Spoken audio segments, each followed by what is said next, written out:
क्षणार्थम्। Hi అండి, welcome to queen Yuthika vlogs. అందరు ఎలా ఉన్నారు? అందరూ బాగుండాలి, అందులో నేను ఉండాలి. వీడియో మాత్రం లాస్ట్ వరకు చూడండి, స్కిప్ చేయకుండా. మీకు మాత్రం కొన్ని మంచి విషయాలు అర్థమవుతాయి. శివరాత్రి రోజు పొద్దున అంటే సూర్యుడు ఉదయించక ముందుకు మనం ఇంట్లో పూజ చేసుకొని దేవుని దర్శించుకుంటే చాలా మంచిదంట. అలా అని రోజు కూడా పూజ చేసుకోవాలి, శివరాత్రి రోజనే కాదు. ఎందుకు స్పెషల్లీ అంటే శివరాత్రి రోజు మార్నింగే మనం పూజ కంప్లీట్ చేసుకొని శివాలయంకి వెళ్ళి ఆ శివుణ్ణి దర్శించుకోవాలని. మనము ఒక సంవత్సరంలో ఎన్ని ఉపవాసాలు ఉన్నా లేకపోయినా సరే శివరాత్రి రోజు ఉపవాసం ఉన్నామనుకోండి, అది 365 డేస్లో మనకి అంతా మంచి జరుగుతుందంట. బట్ నాకైతే ఉపవాసం లేదండి, నేనైతే అసలు పట్టుకోలేదు.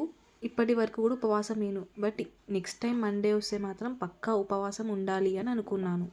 శివరాత్రి రోజు పూజా గదిలో పూజ చేసుకుంటున్నామంటే మనం దేవుడికి ప్రసాదం ప్రిపేర్ చేయాలి కదా, పాయసం స్వీట్గా ఏదైనా. అందుకనే మంచిగా పాలు బాయిల్ చేసుకొని సేమియా స్వీట్ చేద్దాం అనుకుంటున్నాను నేను. ఫాస్ట్గా అయిపోతుంది కదా, సో అన్ని వర్క్స్ ఒకే టైంలో చేసుకోవచ్చు. గ్యాస్ పైన పాయసం పెట్టేశాను, దేవుని గది శుభ్రం చేసుకుంటున్నాను. అలాగే కడపలు కూడా కడుగు మంచిగా బొట్లో పెట్టేసేసుకున్నాను. అప్పటి వరకు పాయసం రెడీ అయిపోతుంది. అన్ని వర్క్స్ కంటిన్యూగా చేసుకుంటూనే ఫాస్ట్గా అయిపోతుంది కదా. ఒక పని మొత్తం అయిపోయిన తర్వాత ఇంకో పని స్టార్ట్ చేసామనుకోండి, అసలు టైం కూడా సరిపోదు. అందుకే ఒకటి గ్యాస్ పైన ఒక వర్క్ అయిపోయింది, ఒకటి కడపలు కడగడం అవుతుంది, అలాగే దేవుని కూడా క్లీన్ చేసేసాను. ఇలా వేసుకోమనుకోండి, మనకు కూడా ఈజీగా ఫాస్ట్గా అయిపోతుంది కదా. మీ ఇంట్లో ఉపవాసం ఉంటున్నారా? ఒకవేళ ఉంటే దేవుడి కోసం ఏ పాయసం ప్రిపేర్ చేశారో కామెంట్ చేయండి. ఉపవాసం ఉన్నా లేకపోయినా శివరాత్రి రోజైతే మన ఇంట్లో పూజ చేసుకుంటాం పక్కా. అలాగే దేవుడికి కూడా ప్రసాదం ప్రిపేర్ చేస్తాం కదా. ఉపవాసం ఉంటేనే ప్రసాదాలు చేయాలి, లేకపోతే దీపం పెట్టుకోకుండా ప్రసాదం చేయకుండా అయితే ఉండలేము కదా.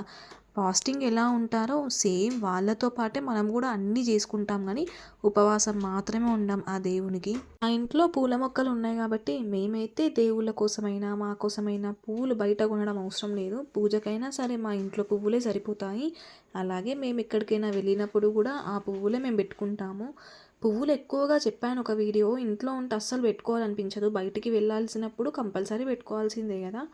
అలా అని మేము ఎక్కువగా ఏం యూజ్ చేయము, ఓన్లీ పూజ గదికి మాత్రమే మా ఇంట్లో ఉన్న పువ్వులని యూజ్ చేస్తాం మేము. అంత మార్నింగే దీపం పెట్టాలి అని అంటే మనం ముందు ఎప్పుడో లేచి అంత వర్క్ చేసుకుంటేనే అంత మార్నింగ్ పూజ కంప్లీట్ అవుతుంది కదా. పూజ కంప్లీట్ అయిన తర్వాత నా ప్లస్ పాయింట్ ఏంటంటే ఈరోజు నేను ఎలా అయినా శివాలయంకి వెళ్ళి శివుణ్ణి దర్శించుకోవాలి అని అనుకున్నాను.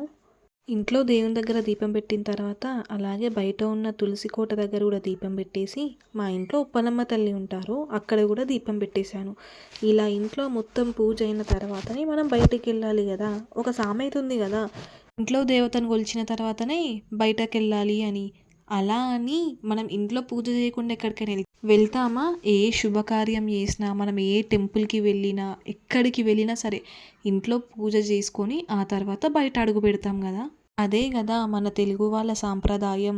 మా పిల్లలు కూడా వస్తే బాగుండేది టెంపుల్కి, బట్ అంత మార్నింగ్ ఎందుకు లేవాలని లేపడం, వాళ్ళు లేచిన తర్వాత మంచిగా ఫ్రెష్ అప్ అయ్యి టెంపుల్కి వెళ్తారు కదా అని చెప్పేసి వాళ్ళని డిస్టర్బ్ చేయకుండా అలానే పడుకోబెట్టాను. ఒకవేళ నేను లేపాను అనుకోండి లేస్తారు, కానీ ఎందుకులే నిద్రంతా డిస్టర్బ్ అవుతుంది కదా, ఫ్రెష్ అప్ అయిన తర్వాత మళ్ళీ వెళ్తారులే వాళ్ళు అనేసి వాళ్ళ నిద్ర డిస్టర్బ్ చేయకుండా పూజ సైలెంట్గా చేసుకొని నేను ఒక్కదాన్నే టెంపుల్కి వెళ్ళాను.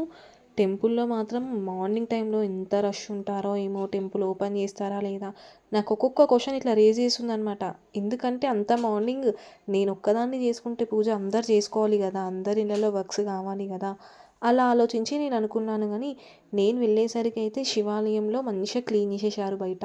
అసలు ఫస్ట్ నేనే వెళ్ళాను. నాకైతే గుడిలోకి వెళ్ళగానే ఫస్ట్ భయం వేసింది, అంటే ఎవరైనా ఉన్నారేమో, వచ్చి పూజ అయిపోయిందా లేదా అని.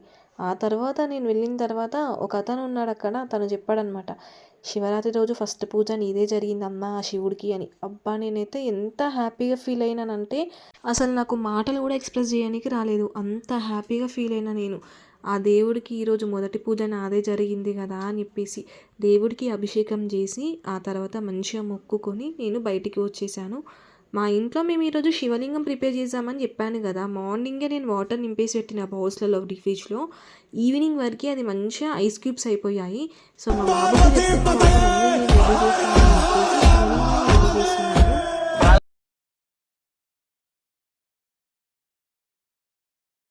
శివలింగాన్ని ఇంట్లో మనం చేసుకున్నామంటే అది మన అదృష్టం. ఎందుకంటే శివుడికి అభిషేకం మనము గుడిలోకి వెళ్ళి మాత్రమే చెయ్యగలుగుతాము. అదే శివుడిని మన ఇంట్లో చేసుకున్నామనుకోండి, మన చేతులతో మనం పూజించుకోవచ్చు కదా! మా ఇంట్లో ఉన్న వాటితో అయితే మేము ఆ శివుడికి అభిషేకం చేసుకున్నాము. అలాగే పూలు, పండ్లతో అభిషేకం చేసి ఆ దేవుడిని కొద్దిసేపు స్మరించుకున్నామనమాట. ఇప్పుడు గూడా మేము చెప్తున్నాను గదా! మార్నింగ్ నేను టెంపుల్‌కి వెళ్ళినప్పుడు ఎంత పీస్‌ఫుల్‌గా అనిపిచ్చిందో. ఆ శివుడికి మా బాబు అభిషేకం చేస్తుంటే నాకిట్లా గూస్ బంప్స్ వచ్చినట్టు అనిపిచ్చాయి. ఎందుకంటే ఇప్పటివరకు మేము శివలింగాన్ని ఇట్లా గూడా ప్రిపేర్ చేసి ఇంట్లో పూజ ప్రళయం చేయలేదు. ప్రళయం ఇదే ఫస్ట్ టైం మేము దుష్కృతవలయం చేసాం కాబట్టి ప్రబలం ప్రచలం అందరూ మస్తు హ్యాపీగా ఉన్నారు. దుర్దమనిలయం అసని